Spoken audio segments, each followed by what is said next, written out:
Alright, so the 16-35mm f2.8 has always been an absolute freaking beast of a lens, but what about this new RF 15-35mm?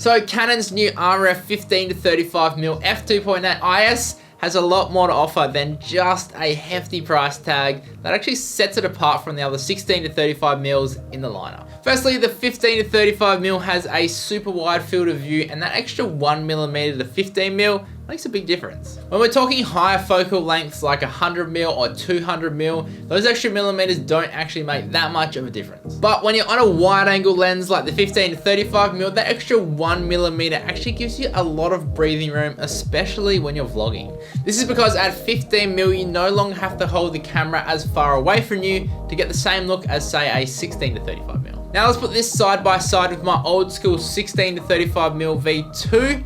Let us know which one you think looks better. Now the first thing I noticed when putting them side by side is the chromatic aberration is way less on the RF lens, especially when you punch in to 300%. The autofocus tracking speed has been improved, and it's just a lot faster and a lot more accurate as well. You honestly cannot beat dual pixel autofocus on Canon's cameras.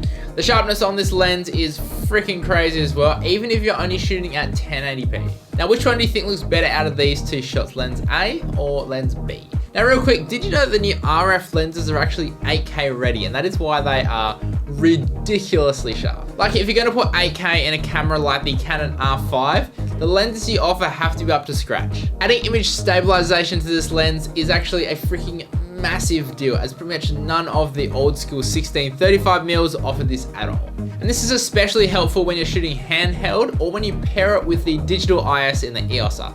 Having both of those work together allow you to get some seriously buttery smooth handheld shots. Oh my god, imagine when the R5 comes out that has IBIS built in, and then pairing it with the IS on this lens, you're gonna have the most buttery smooth handheld shots in the history of handheld shots. Especially since the 15-35mm has up to 5 stops of stabilization. Now technically this means that if you are shooting stills on, say, a 50mm lens, you typically wouldn't go below 1/50th of a second shutter to make sure that the image is still sharp. But with 5 stops of image stabilization, technically you can get down to like nearly a second of shutter and still have sharp images. Now real quick, let me know in the poll if you think that lens A or lens B is the RF 15-35mm f2.8. And of course, the addition of the RF ring on these new RF lenses is actually super handy. When I've been playing around with this, I typically set it to ISO, as that's my most commonly changed setting when I'm shooting. So now if you voted for lens A in the poll, then unfortunately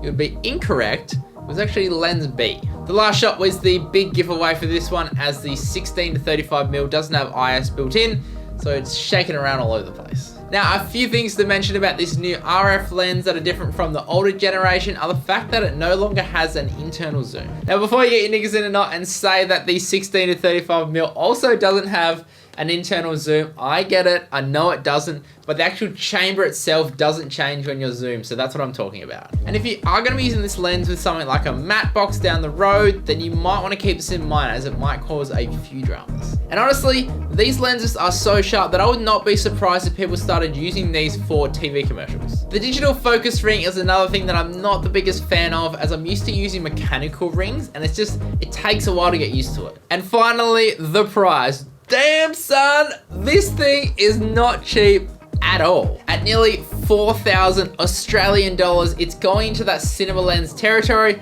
although it will be interesting to put this side by side with the cinema lens and just see how it compares. Oh, and it's also slightly heavier than the old school 16-35mm. However, all that aside, it is just something else to use. I love when I use a product and there's just no way of explaining exactly why it works, but it just freaking works so good. When shooting the opening pizza sequence, it was super easy to use. The weight was balanced quite nicely on the EOS R, and the final look was just Absolutely amazing. So guys, if you did enjoy this review, then consider liking and subscribing. And if you want to find out more about this lens or where to buy it, I'll leave some links down below.